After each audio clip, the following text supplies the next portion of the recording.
ये है आज की आधुनिक अयोध्या। तो चलिए इसे गहराई से जानने की शुरुआत करते हैं। बस अड्डा।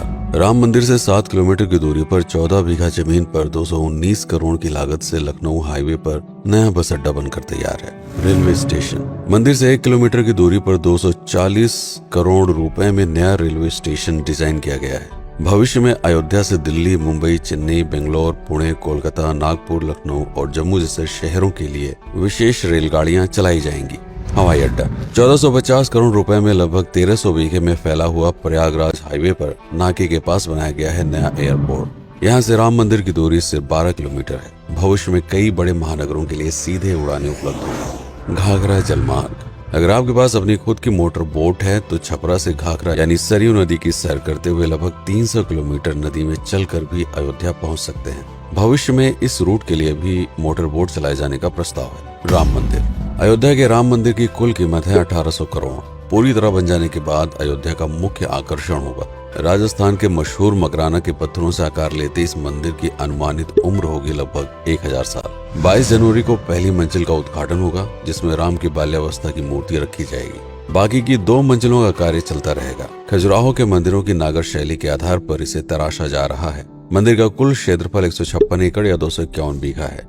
हनुमानगढ़ी। राम मंदिर से लगभग 800 मीटर की दूरी पर स्थित है हनुमानगढ़ी। मंदिर के आवासीय परिसर को मिलाकर यह लगभग 52 बीघे में फैला हुआ है। मंदिर की 76 सीढ़ियां चढ़कर हनुमान जी के दर्शन के बाद ही राम मंदिर में जाने का विधान है। यह मंदिर अयोध्या शहर के ठीक बीच में एक ऊंचे टीले पर बना है। शहर की तरफ आने वाले आक्रमणकारियों के आने की सूचना यहीं से प्राप्त करके अयोध्या के राजा तक भेजी जाती थी। इतिहासकारों के अनुसार जितनी बार भी अयोध्या पर आक्रमण हुआ उतनी बार इस मंदिर को भी विध्वंस झेलना पड़ा। हालांकि सन्यासियों ने हर बार इस मंदिर को फिर से खड़ा किया। आज यह मंदिर रामानंद संप्रदाय और निर्वाणी अखाड़े के अधीन है। राम की पेड़ी। अयोध्या को सरयू नदी की भयंकर बाढ़ से बचाने के लिए इस बांध का निर्माण किया गया था, जिस पर श्रद्धालुओं के स्नान के लिए कई घाट बना दिए गए थे। इतिहासकारों के अनुसार जितनी बार भी बांध टूटता था, सरयू का पानी अयोध्या की गलियों में घुस आया करता था। इसी बाढ़ से बचने के लिए पूरे अयोध्या में जगह जगह पर ऊंचे टीले बनाए गए थे, जैसे राम टीला, हनुमान टीला, लक्ष्मण टीला। आज ये बांध अयोध्या का मुख्य पर्यटन स्थल बन चुका है। हर दीपावली पर यहाँ लाखों दिए जलाकर रामायण की उस घटना को उत्सव के रूप में मनाया जाता है जब श्री राम अयोध्या वापस लौटे थे। अयोध्या के कई बार उजड़ने के पीछे एक कारण इस नदी को भी माना जाता है। हालांकि इसी नदी की वजह से यहाँ पर गन्ने की खेती बड़े स्तर पर की जाती है। लता मंगेशकर चौराहा। नया घाट और बस स्टैंड के पास ही अयोध्या का मुख्य चौराहा 6.7 करोड़ रुपए में बनकर तैयार हुआ है। पद्मश्री से सम्मानित राम सुथार जी ने 2 माह के कठिन परिश्रम के बाद इस 40 फीट लंबी वीणा को आकार दिया। 14 टन की इस वीणा को लता जी के स्मृति चिन्ह के रूप में यहाँ पर लगाया गया है। इसीलिए इसका नाम नया घाट चौराहे से बदलकर लता मंगेशकर चौराहा कर दिया गया है। धर्मपथ। नया घाट से कुछ पहले सड़क के दोनों तरफ 30 फीट ऊंचे 40 सूर्य स्तंभ लगाए गए हैं, जिसे धर्मपथ का नाम दिया गया है, जो श्री राम के राजकुल सूर्यवंश का प्रतीक है।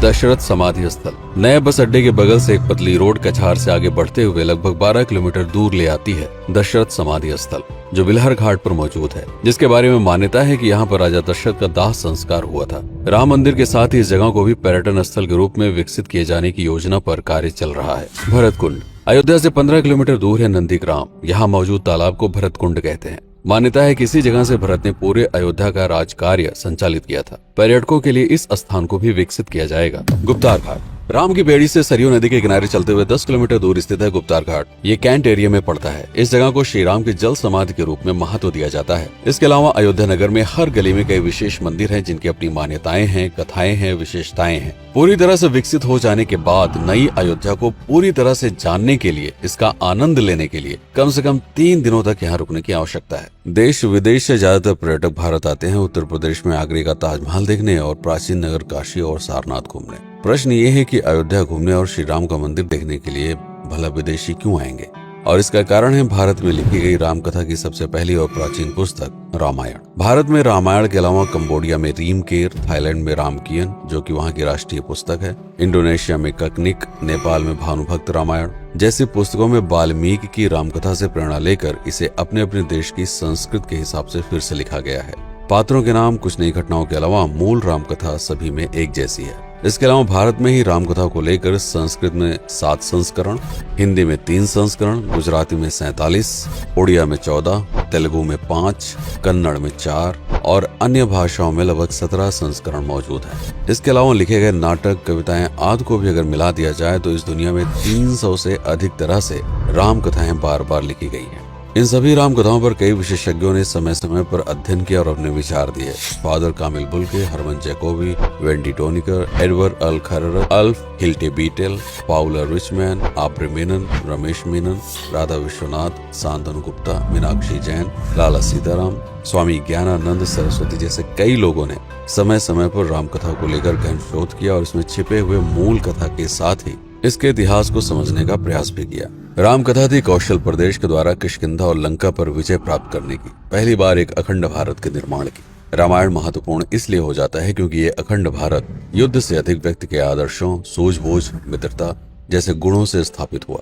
रामायण एक ऐसा डॉक्यूमेंट है जो ये समझाता है कि भारत पहली बार एक कैसे हुआ। इसलिए ये गाथा न तो कभी भुलाई जा सकती है और न ही कभी मिटाई जा सकती है। और आज की अयोध्या उसे अखंड भारत का एक प्रतीक है, अपनी संपन्नता के कारण जिसने समय समय पर बाहरी आक्रमणकारियों का भी सामना किया। अयोध्या की इसी संपन्नता ने यहाँ पर मुगलों को भी आकर्षित किया। महात्मा बुद्ध भी यहाँ पर रुके, सिखों के गुरु साहब भी आए और जैन धर्म के तीर्थंकर भी। सिर्फ आए ही नहीं बल्कि उनके अनुयायी यहीं पर बसते चले गए।